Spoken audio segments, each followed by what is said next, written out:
I decided to visit my wife at her job as a CEO. At the entrance, there was a sign that said authorized personnel only. When I told the guard I was the CEO's husband, he laughed and said, "Sir, I see your husband every day. There he is, coming out right now." So, I decided to play along. I never thought a simple surprise visit would shatter everything I believed about my 28-year marriage. My name is Gerald. I'm 56 years old. And until that Thursday afternoon in October, I thought I knew my wife Lauren better than anyone in the world. It started as such an innocent idea. Lauren had been working late again, pulling those 12 and 14-hour days that came with being CEO of Meridian Technologies. I'd been making dinner for one too many nights, eating alone while she texted me updates about board meetings and client emergencies.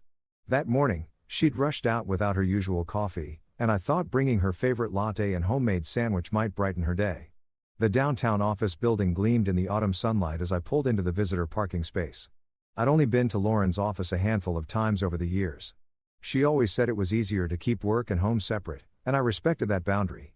Maybe I respected too many boundaries. I walked through the glass doors carrying the coffee and brown bag, feeling oddly nervous. The lobby was all marble and chrome, the kind of intimidating corporate space that made me grateful for my quiet accounting practice. A security guard sat behind an imposing desk, his name plate reading William.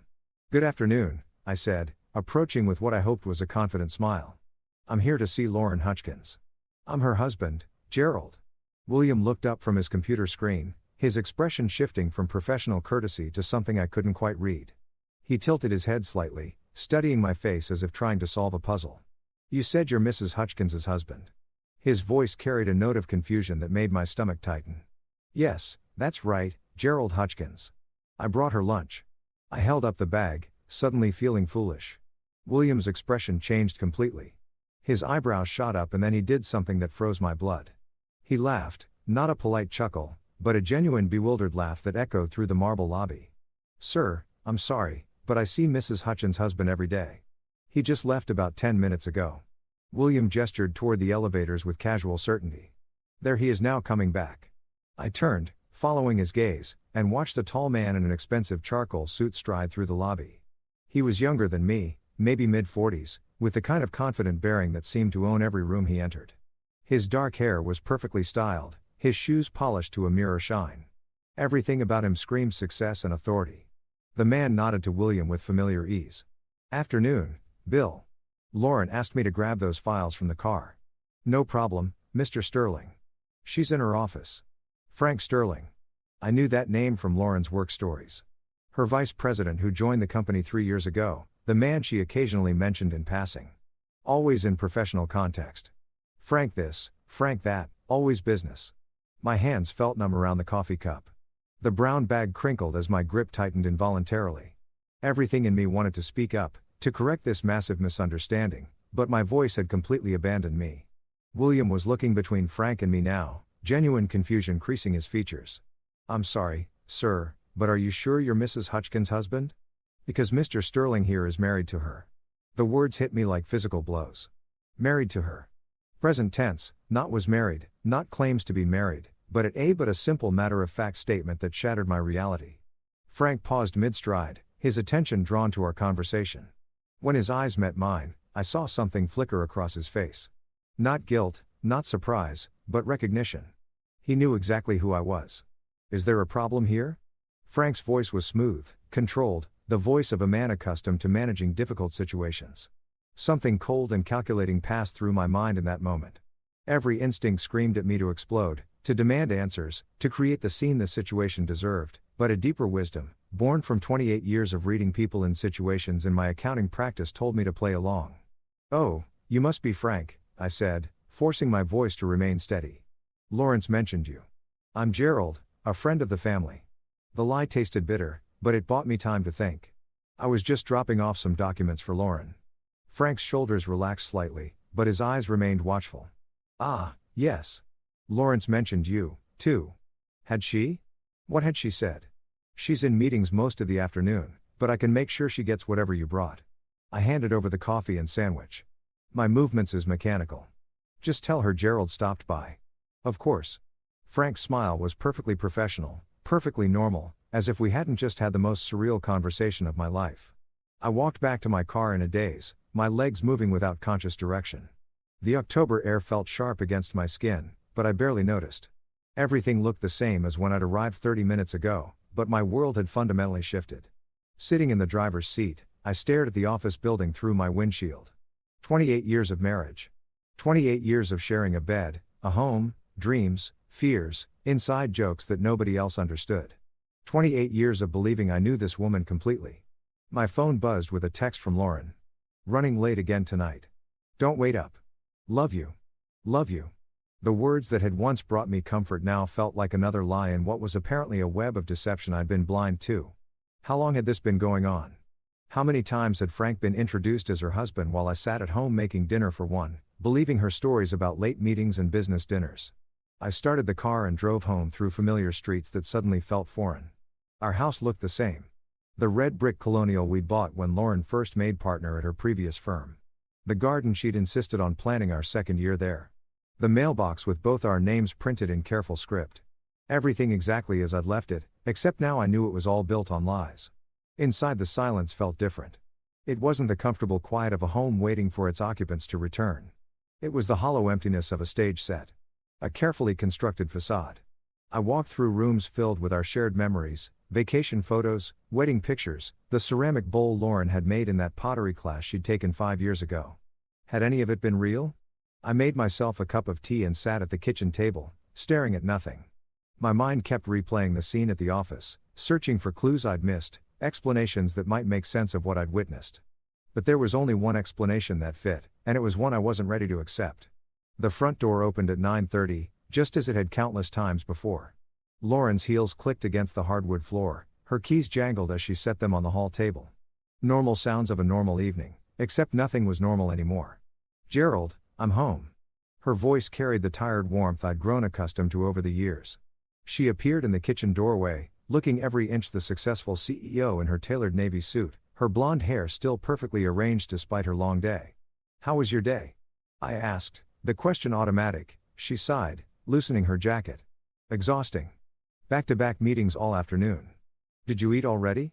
I nodded, studying her face for any sign of deception, any hint that she knew about my visit to her office. There was nothing. Her expression was exactly what it had always been. Tired, distracted, but genuinely glad to see me. "I brought you coffee today," I said carefully. "To your office." Lauren paused in the middle of reaching for a glass. For just a fraction of a second, something shifted in her expression. Then she smiled. "You did?" "I didn't get any coffee. I gave it to Frank to pass along." Another pause, so brief I might have imagined it. "Oh, Frank mentioned someone stopped by. I had back-to-back meetings all afternoon, so I probably missed it." She moved to the refrigerator, her back to me. "That was sweet of you to think of me." I watched her pour herself a glass of wine, noting how her hands remained perfectly steady. Either she was telling the truth or she was the most accomplished liar I'd ever met. After 28 years of marriage, I was terrified to discover which one it was. The rest of the evening passed in a surreal pantomime of normally. We watched the news together, discussed our weekend plans, went through the same bedtime routine we'd followed for decades. But underneath it all, a terrible new awareness pulsed like a second heartbeat. As Lauren slept beside me, her breathing deep and peaceful, I stared at the ceiling and wondered how many other lies I'd been living with. How many times had she come home from spending the day being Frank's wife, only to slip seamlessly back into being mine?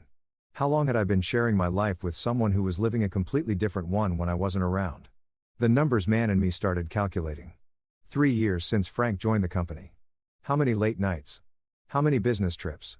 How many times had she mentioned his name in passing, conditioning me to accept his presence in her professional life while he was actually inhabiting something much more personal? But the questions that haunted me most weren't about timelines or evidence. They were simpler and infinitely more devastating. Who was the woman sleeping next to me? And who had I been married to all these years? The next morning arrived with cruel normalcy. Lauren kissed my cheek before leaving for work. The same quick peck she'd given me for years. She wore her favorite perfume, the one I'd bought her for Christmas 2 years ago. Everything about her was familiar, comforting, exactly as it had always been, except now I knew I was kissing a stranger. I called my office and told my assistant I'd be working from home. For the first time in my 15-year practice, I couldn't bear the thought of discussing tax returns and quarterly reports.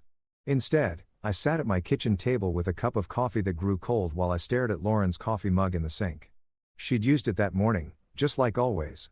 Had she been thinking about Frank while she drank from it? By noon, I found myself doing something I'd never done before, going through Lauren's things, not frantically, not desperately, but with the methodical precision that had made me successful in accounting. I started with the obvious places: her home office, the desk where she sometimes worked in the evenings. The drawers revealed nothing suspicious. Work papers, company letterhead, business cards from clients I recognized from her stories. Everything was exactly what it should be for a CEO who occasionally brought work home. But then I found something that made my stomach clench. A restaurant receipt from Chat Laurent, the French place downtown where we'd celebrated our anniversary 3 years running, dated 6 weeks ago for 2 people.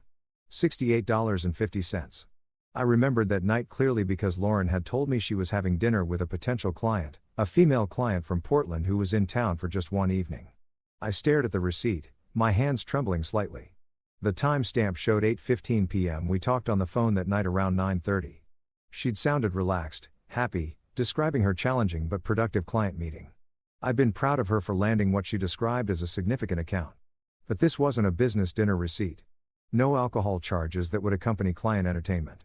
No appetizers or desserts that Lauren would order to impress a potential client. Just 2 entrees and a bottle of wine.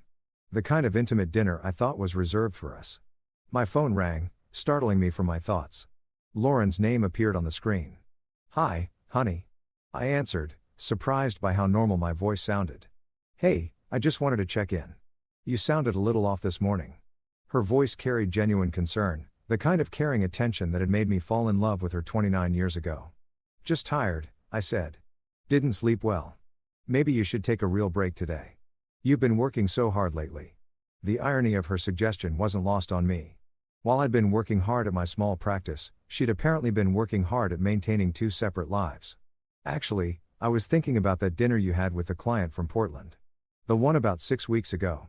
How did that work out?" A pause. So brief that most people wouldn't notice it.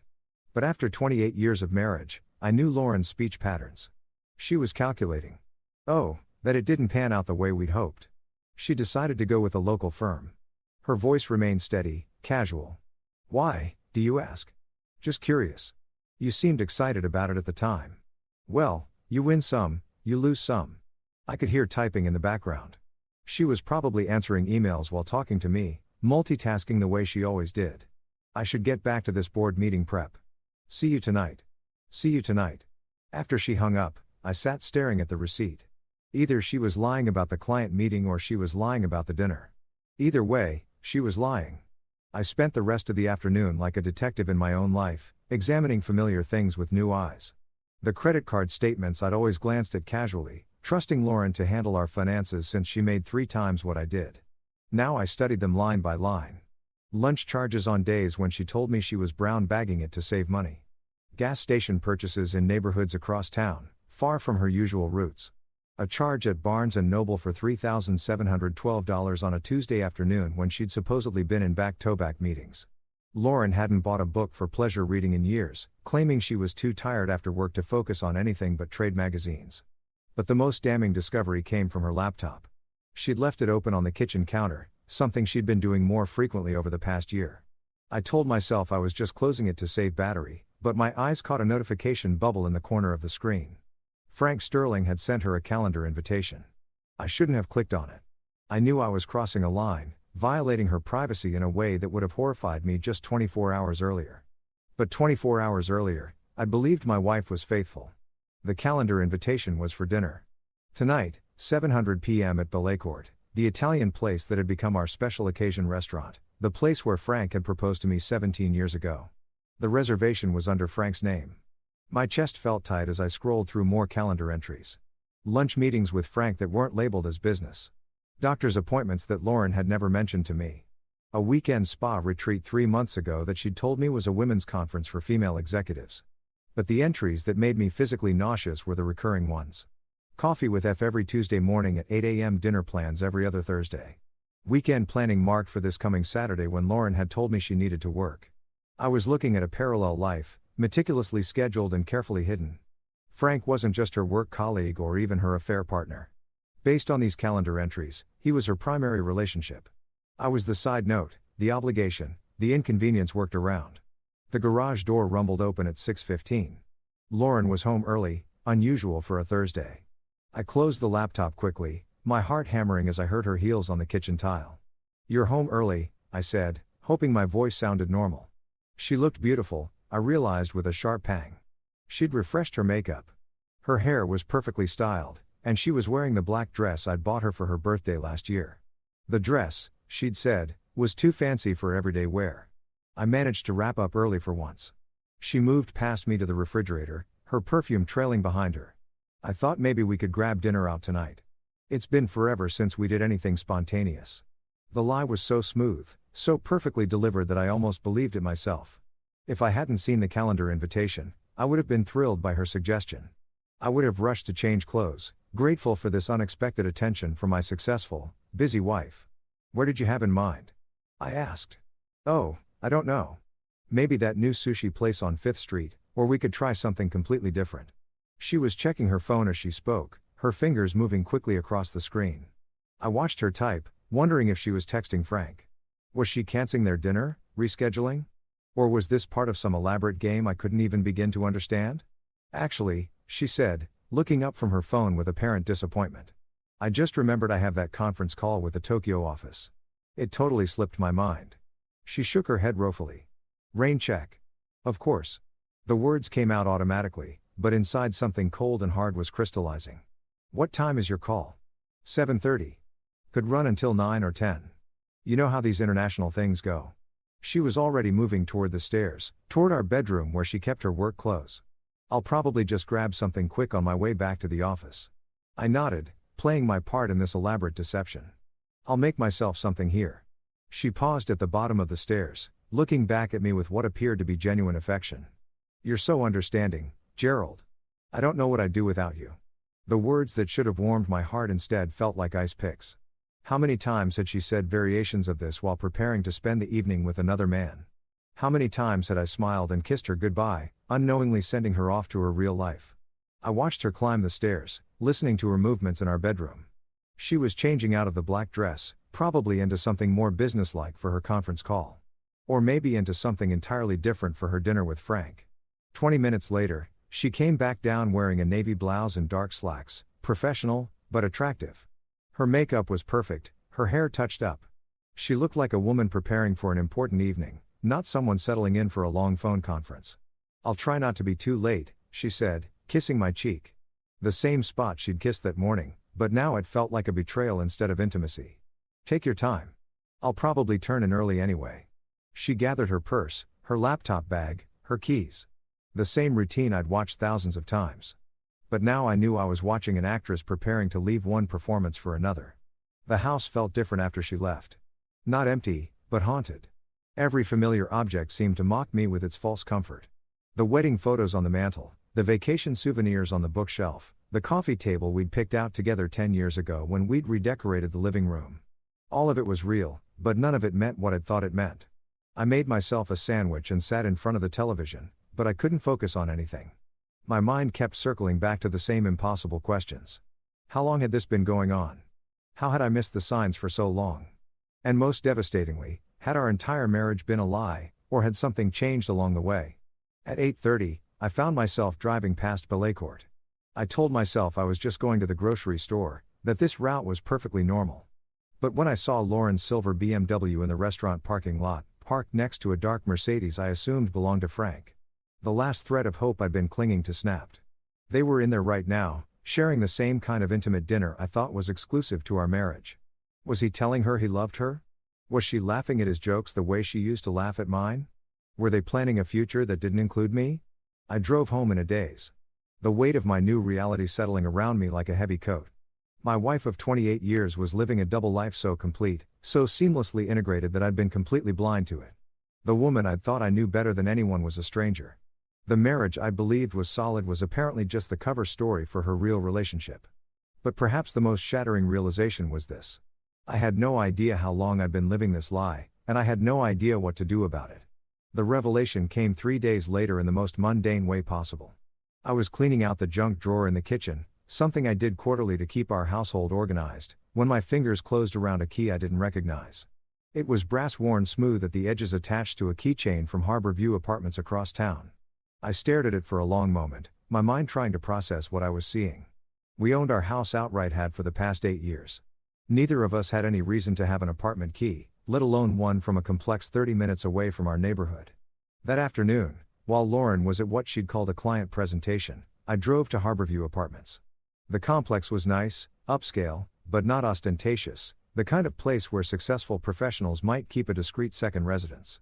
I sat in my car in the visitor parking area, staring at the key in my palm and wondering if I really wanted to know what door it opened. The answer came when I saw Frank's Mercedes pull into a numbered space. I watched him get out carrying a grocery bag and what looked like dry cleaning. He moved with the easy familiarity of someone coming home, not someone visiting. When he disappeared into Building C, I waited exactly 10 minutes before following. The key fit perfectly into apartment 214. The door opened onto a life I never knew existed. It wasn't a temporary hiding place or a secret meeting spot. It was a home, a fully furnished, Livadine home with photos on the mantle, books on the shelves, and Lauren's favorite throw pillows arranged on a couch I'd never seen before. But it was the photos that destroyed me completely. Lauren and Frank at what looked like a company Christmas party, his arm around her waist in a possessive, intimate way. The two of them on a beach I didn't recognize. Both tanned and relaxed. Lauren wearing a sundress I'd never seen. Frank kissing her cheek while she laughed. Her left hand visible and notably bare of the wedding ring she wore at home. I moved through the apartment like a ghost, cataloging evidence of a relationship that was clearly far more than an affair. This was a second life, complete and established. In the bedroom, Lauren's clothes hung next to Frank's in a shared closet. Her perfume sat on the dresser next to his cologne. The bathroom held 2 toothbrushes, her contact solution, the expensive face cream she claimed was too costly to repurchase when she'd run out 6 months ago. On the kitchen counter, I found the most devastating evidence of all. A folder labeled future plans in Lauren's handwriting. Inside were house listings in Frank's name, vacation brochures for trips I'd never heard her mention, and a business plan for expanding Meridian Technologies with Frank listed as CEO and Lauren as president. But at the bottom of the folder was something that made my hands shake. A consultation summary from Morrison & Associates Family Law. The letterhead was familiar because Morrison & Associates was the firm that had handled our will updates 5 years ago. According to the summary, Lauren had met with them twice in the past 4 months to discuss optimal divorce strategies for high-asset individuals. The document outlined her approach in clinical detail. She planned to file for divorce, citing irreconcilable differences and emotional abandonment. The strategy involved establishing a pattern of my alleged emotional unavailability supported by what the lawyer called lifestyle incompatibility evidence. According to this plan, my preference for quiet evenings at home would be presented as social isolation. My satisfaction with my small accounting practice would become lack of ambition. My contentment with our modest lifestyle would be reframed as inability to support her professional growth. But the most chilling part was the timeline. Lauren had been planning this divorce for at least 2 years, carefully documenting instances of what she called my withdrawn behavior. She'd been creating a narrative of our marriage that painted me as an inadequate husband who'd gradually become emotionally unavailable. The woman I'd been living with, loving, trusting, had been systematically building a case against me while I remained completely oblivious. I sat on their couch, surrounded by evidence of their shared life, and tried to process the magnitude of the deception. This wasn't just an affair that had gotten out of hand.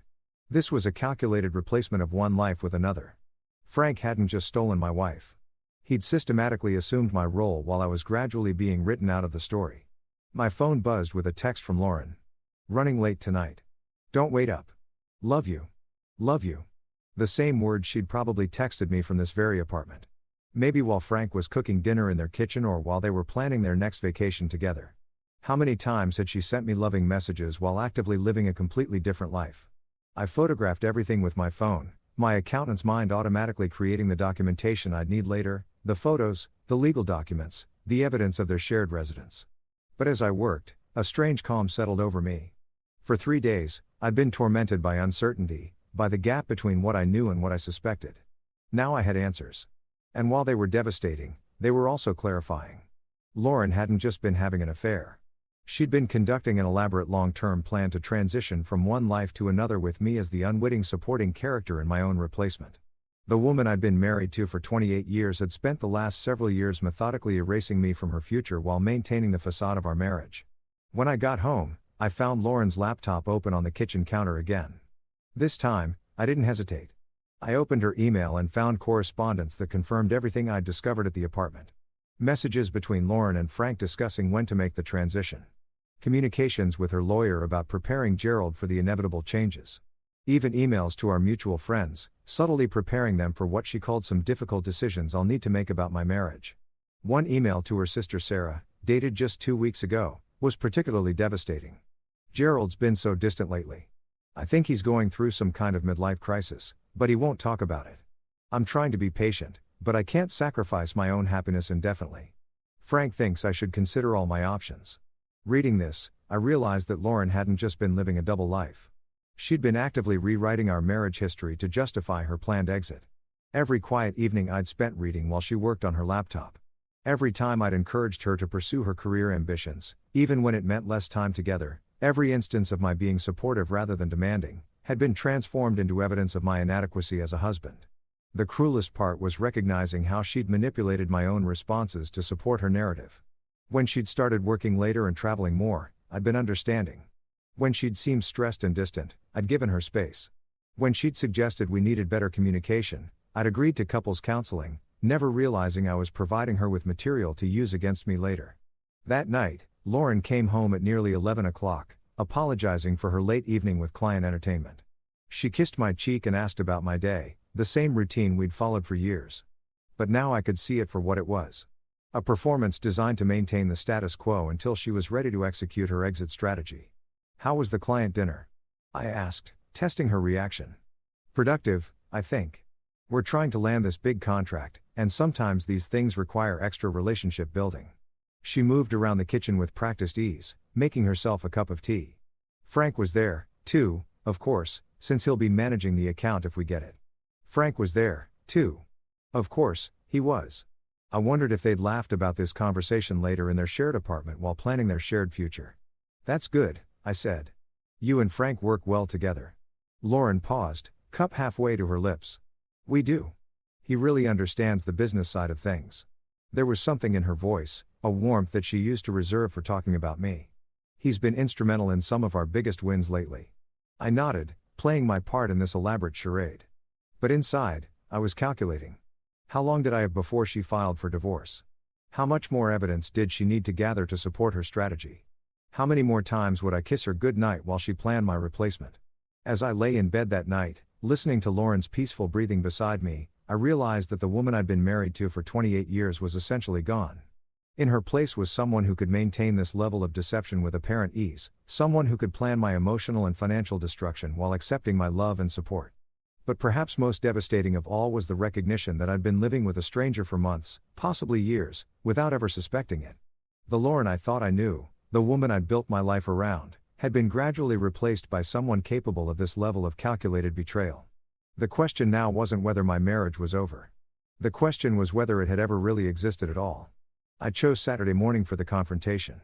Lauren was in our kitchen wearing the pale yellow robe I'd bought her 3 Christmases ago, sipping coffee from her favorite mug while scrolling through her phone. It was the kind of peaceful domestic scene that had once filled me with contentment. Now it felt like watching a performance I could no longer pretend to believe. "We need to talk," I said, setting the folder of evidence on the kitchen table between us. Lauren looked up from her phone, her expression shifting from casual attention to sharp awareness as she saw the documents. Her coffee mug paused halfway to her lips, and for just a moment, I saw something flicker across her face that might have been relief. "What's this about?" she asked, but her voice lacked the confusion it should have carried. She knew exactly what this was about. "I went to your apartment yesterday, the one at Harbor View." I sat down across from her, noting how her shoulders straightened, how her breathing shifted to something more controlled. "I used the key from our junk drawer." Lauren set down her mug with deliberate precision. When she looked at me again, the mask was gone. The loving wife, the concerned partner, the woman who'd been apologizing for late nights and long meetings had disappeared. In her place sat someone I barely recognized, someone whose eyes held a coldness I'd never seen before. "I see." Her voice was calm, matter of fact. "How much do you know?" The question hit me like a physical blow. Not denial, not confusion, not even anger. Just a practical inquiry about the extent of my discovery. As if we were discussing a business problem that needed to be managed. "Everything," I said. "The apartment Frank, the divorce planning, the legal strategy, all of it." Lauren nodded slowly, her fingers drumming against the table in a rhythm I recognized from her board meetings. She was calculating, processing, deciding how to handle this unexpected development in her carefully orchestrated plan. "How long have you known?"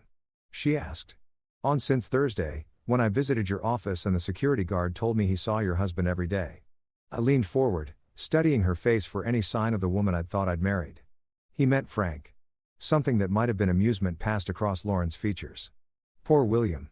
He's always been a bit too chatty." She reached for her coffee again, her movements unhurried. "I suppose this complicates things." "Complicates things." I could hear my voice rising despite my efforts to stay calm.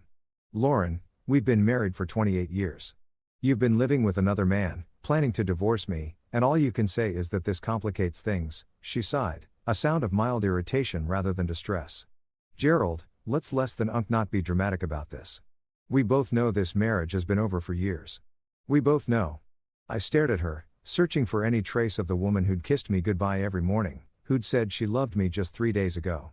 I didn't know anything. I thought we were happy. Lauren's laugh was short and utterly without humor. "Happy? Gerald, when was the last time we had a real conversation? When was the last time you showed any interest in my career, my goals, anything beyond your little accounting practice and your quiet evenings at home? I've always supported your career. I've always been proud of what you've accomplished." "You've been passive," she corrected, her voice taking on the sharp edge I'd heard her use with underperforming employees. "You've been content to let me carry the financial burden, the social obligations, the responsibility for actually building a life worth living. You've been perfectly happy to coast along in your comfortable little routine while I've been growing, changing, becoming someone who needs more than you've ever been willing to offer." Each word felt like a carefully aimed dart, hitting targets I didn't even know were vulnerable. "If you felt that way, why didn't you talk to me? Why didn't you tell me what you needed?" "I tried, Gerald. God knows I tried. But every time I brought up traveling more, expanding your practice, moving to a better neighborhood, you found excuses. You were always perfectly satisfied with exactly what we had, no matter how much I outgrew it." I thought about our conversations over the years, trying to remember these attempts at communication she was describing.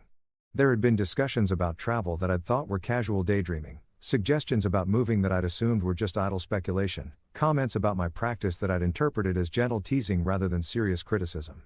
"So, you decided to replace me instead of work with me." Lauren's expression softened slightly, but not with affection. It was the kind of gentle patience she might show a slow student. "I didn't set out to replace you. I met Frank 3 years ago when he joined the company. He was everything. You're not ambitious, dynamic, interested in building something bigger than himself. At first, it was just professional respect. Then, it became friendship. Then it became more." "When?" The question came out as barely a whisper. "When? What? When did it become more?"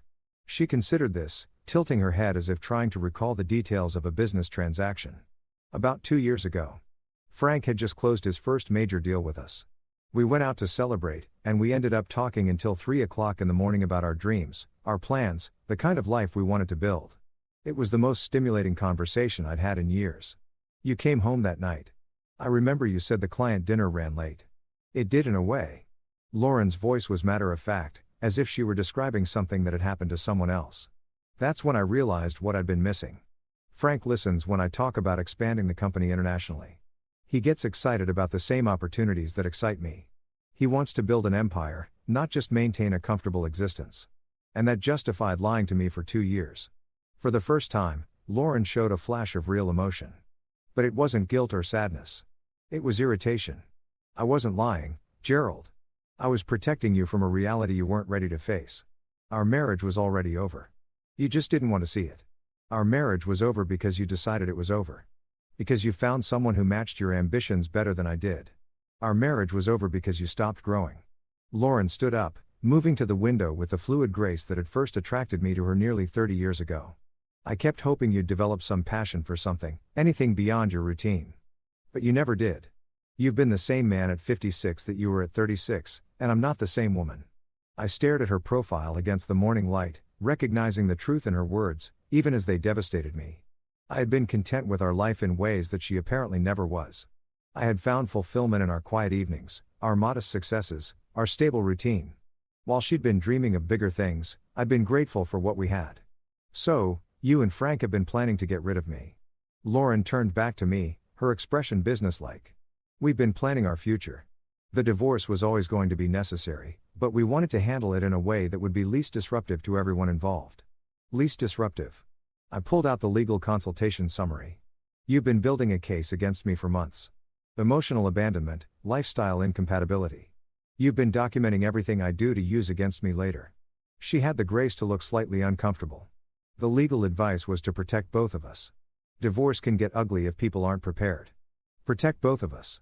Lauren, you've been systematically destroying my reputation with our friends, making me look like an inadequate husband who drove you to seek happiness elsewhere. I've been honest about the state of our marriage, she said defensively. If that makes you uncomfortable, maybe you should ask yourself why. The circular logic was dizzying. She'd been unfaithful, deceptive, and manipulative. But somehow I was the one being asked to examine my behavior. It was a level of psychological manipulation that left me feeling unmanned, questioning my own perceptions. Do you love him? I asked, surprising myself with the question. Lauren's expression softened for the first time during our conversation, but not in a way that offered me any comfort. I do. I love Frank in a way I never loved you. He challenges me, inspires me, makes me want to be better than I am. With him, I feel like I'm living instead of just existing. And with me, she looked at me for a long moment.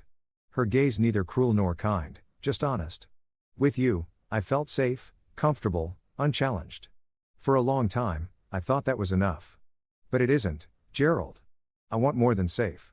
I sat in silence, absorbing the weight of her words. 28 years of marriage, and what she'd valued most about me was my ability to provide emotional safety and comfort.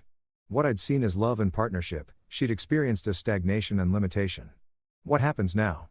I asked. Lauren sat back down, her posture relaxing as we moved into practical territory. Now we handle this like adults. I was going to file for divorce next month anyway. This just accelerates the timeline. Next month? Frank and I want to be married by Christmas. We've been planning a small ceremony, just immediate family. She paused, perhaps recognizing how this sounded. I was hoping we could make this transition as smooth as possible for everyone. Everyone except me. Gerald, you'll be fine. You have your practice, your routines, your simple pleasures. You'll probably be happier without the pressure of trying to keep up with someone like me.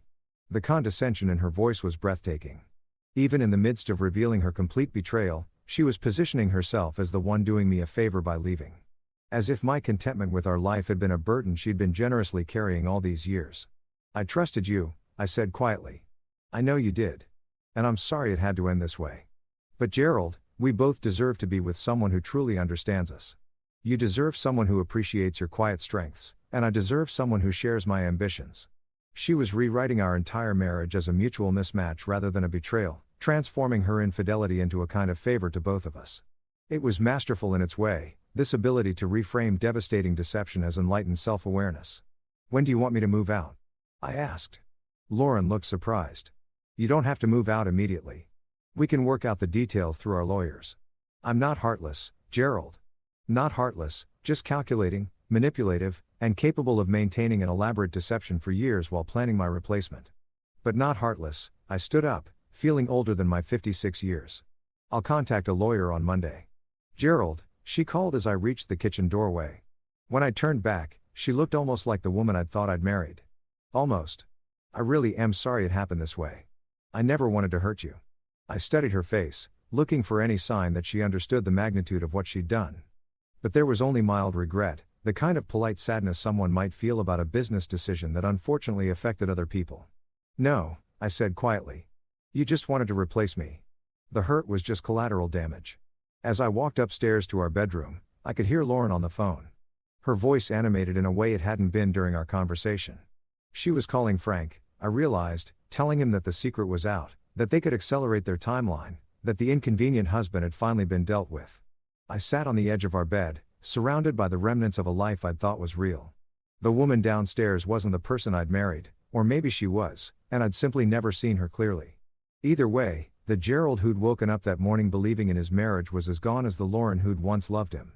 Tomorrow, I would start the process of untangling 28 years of shared life. But tonight, I needed to grieve not just for my marriage, but for the man I'd been when I still believed in it. Monday morning, I sat across from David Morrison, the same lawyer who'd handled our wills 5 years ago. The irony wasn't lost on me that Lauren had consulted with his firm about divorcing me while I was now seeking his help to protect myself from her plans. Gerald, I have to tell you, this is one of the most calculated divorce strategies I've seen in 30 years of practice, David said, reviewing the documents I'd brought him. Your wife has been building this case for a very long time. I nodded, watching him flip through photographs of the apartment, copies of the legal consultation notes, and printouts of Lauren's carefully documented evidence against me. What are my options? David leaned back in his leather chair, his expression thoughtful. Well, the good news is that her strategy depends on you being unprepared and uninformed. The fact that you discovered this before she filed changes everything. He tapped the consultation summary. She was planning to paint you as emotionally unavailable and financially irresponsible, but we can counter that narrative. How? With facts. You've been the stable, supportive spouse for 28 years. You've never been unfaithful. You've supported her career advancement, and you've managed your joint finances responsibly. David smiled grimly. More importantly, you have evidence of her systematic deception and adultery that matters even in a no-fault state. Over the next 2 hours, David walked me through the reality of my situation. While Texas was indeed a community property state, Lauren's adultery and deception could impact the division of assets.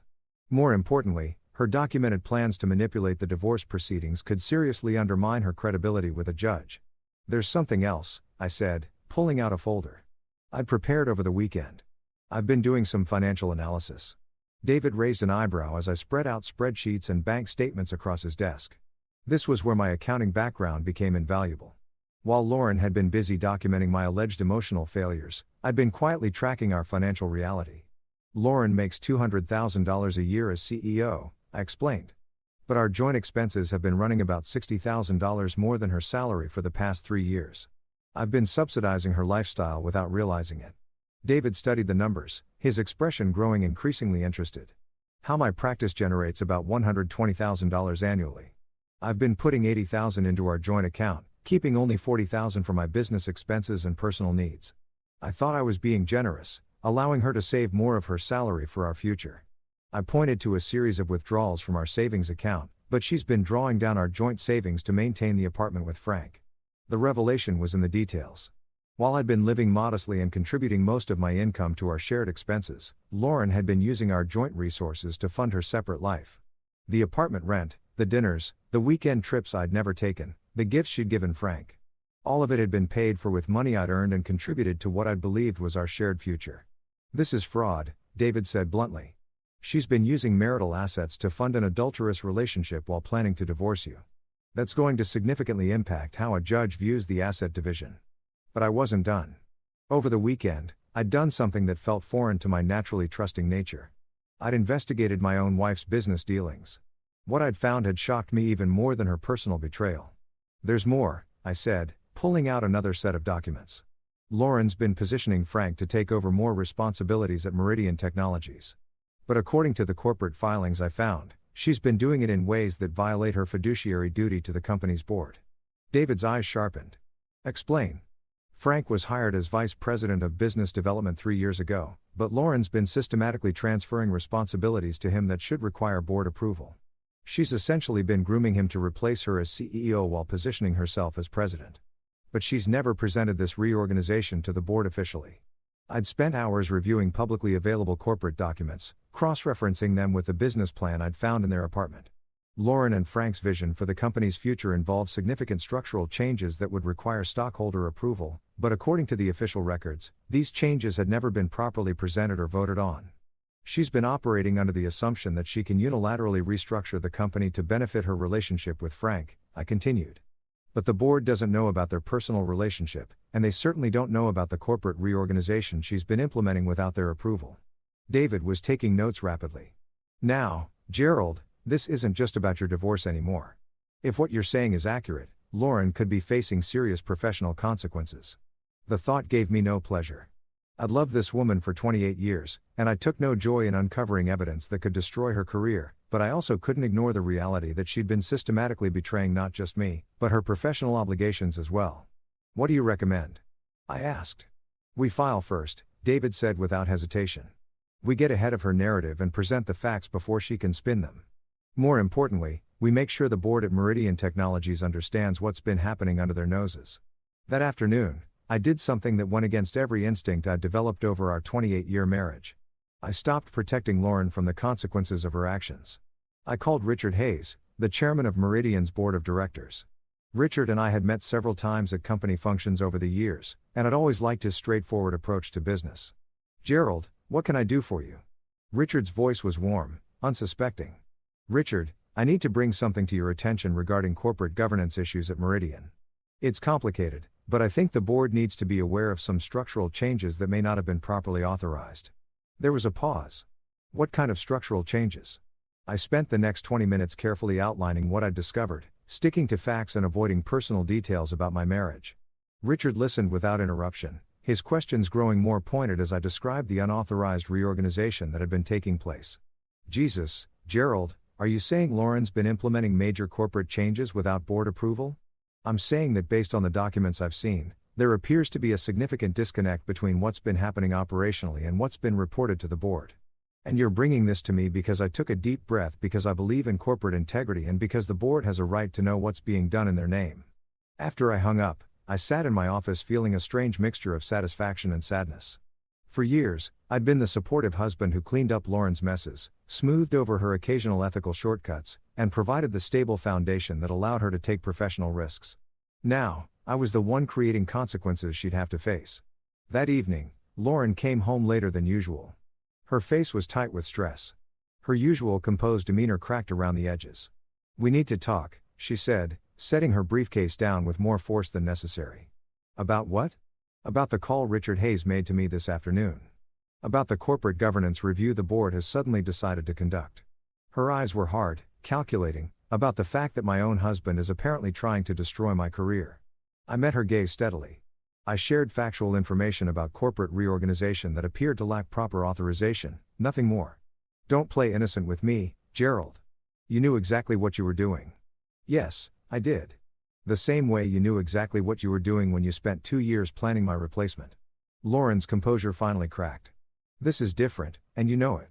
This affects my professional reputation, my ability to make a living. Your affair with Frank affects that, too.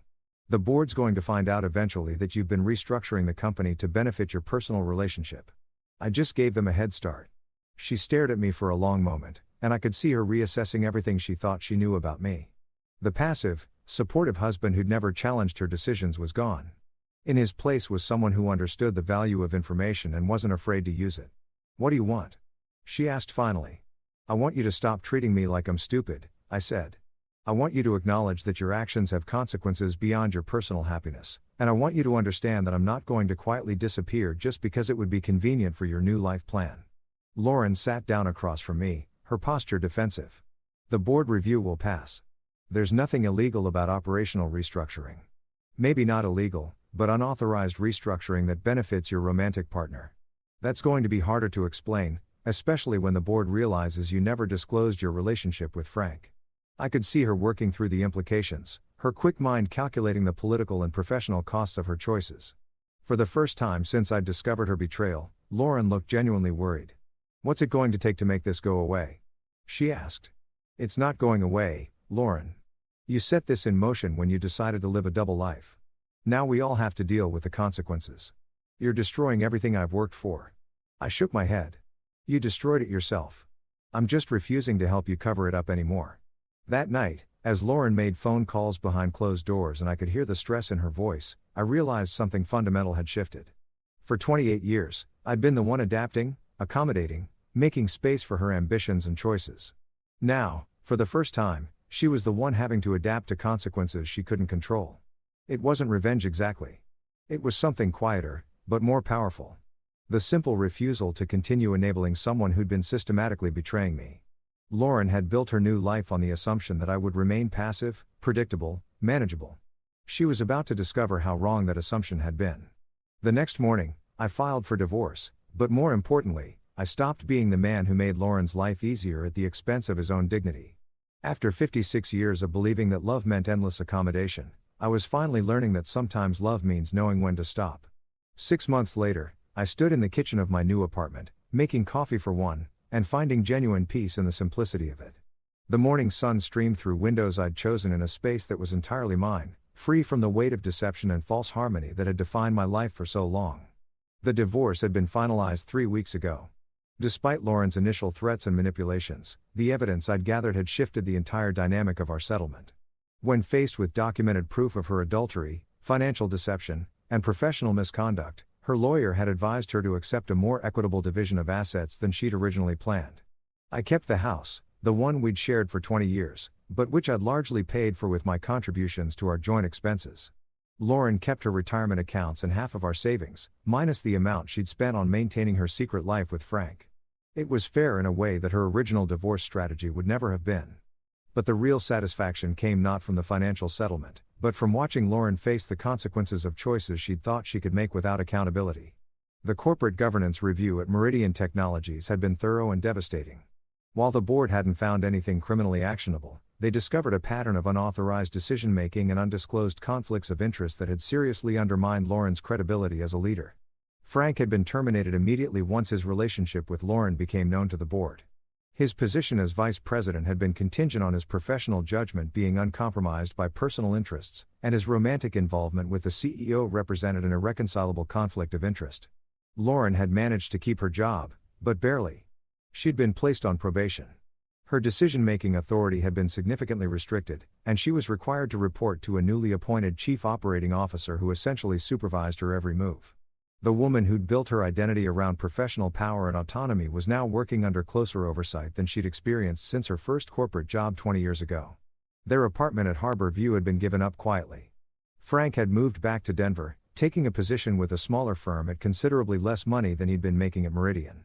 Lauren had moved into a modest one-bedroom place closer to her office, a significant downgrade from the luxury she'd become accustomed to. I learned about these developments not through direct contact, but through the small network of mutual friends and professional acquaintances that inevitably carried news in a city like ours.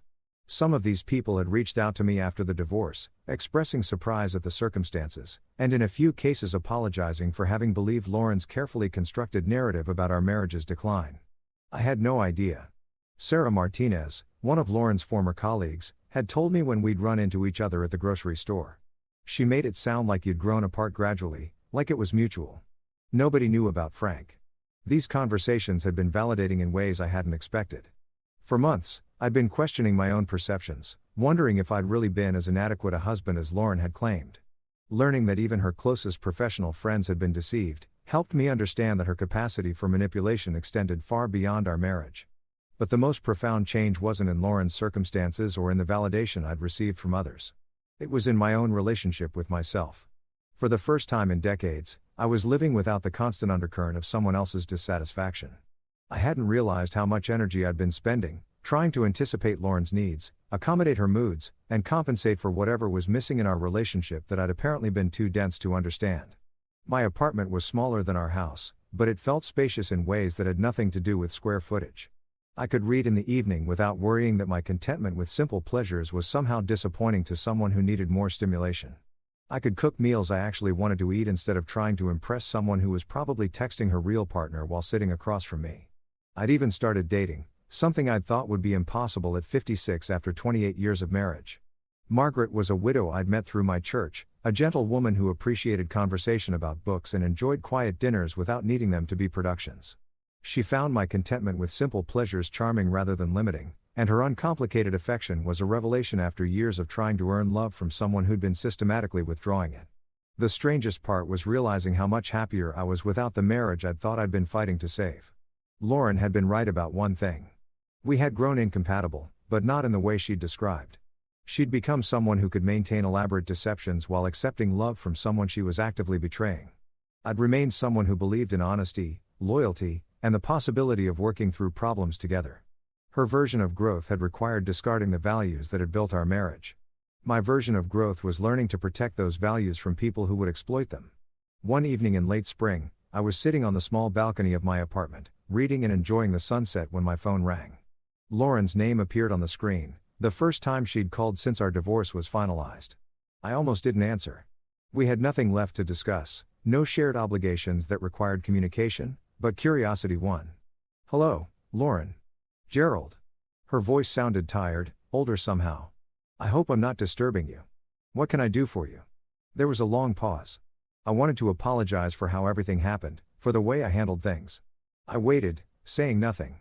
I know you probably don't want to hear this, but I've had a lot of time to think about what I did, about the choices I made. Another pause. You didn't deserve what I put you through. No, I didn't.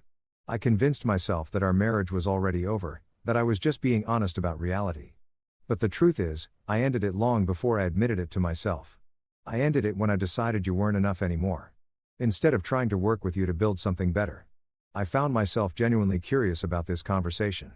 What's prompted this reflection? Lauren let out a sound that might have been a laugh, but without humor, losing everything I thought I wanted. Frank and I lasted exactly 6 weeks after he moved to Denver.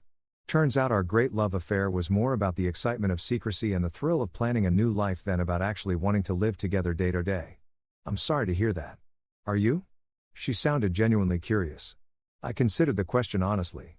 Yes, I am. I'm sorry you threw away 28 years for something that wasn't real. I'm sorry you hurt so many people in pursuit of something that didn't exist.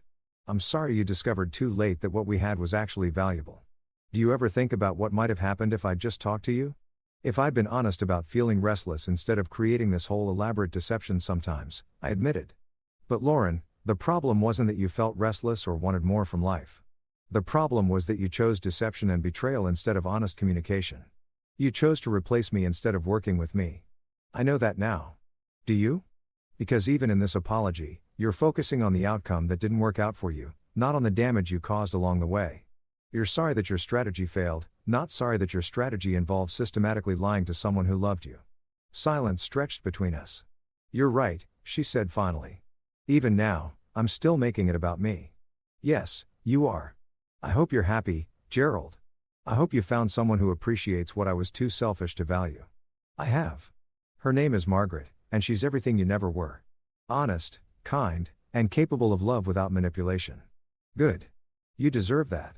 After she hung up, I sat on my balcony as the sun finished setting, thinking about the strange journey that had brought me to this peaceful evening. A year ago, I'd been living a lie without knowing it. Married to someone who was systematically planning my replacement while accepting my love and support. Now I was alone but not lonely. Starting over but not starting from scratch. I'd learned that contentment wasn't a character flaw and that my capacity for loyalty and trust, while it had made me vulnerable to exploitation, was also what made me capable of real intimacy with someone who shared those values.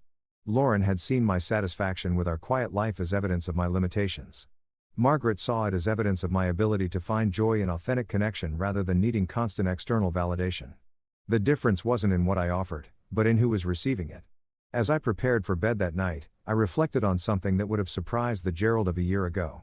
I was grateful for Lauren's betrayal, not because I'd enjoyed the pain of discovery or the difficulty of divorce, but because it had freed me from a relationship that was slowly killing my spirit.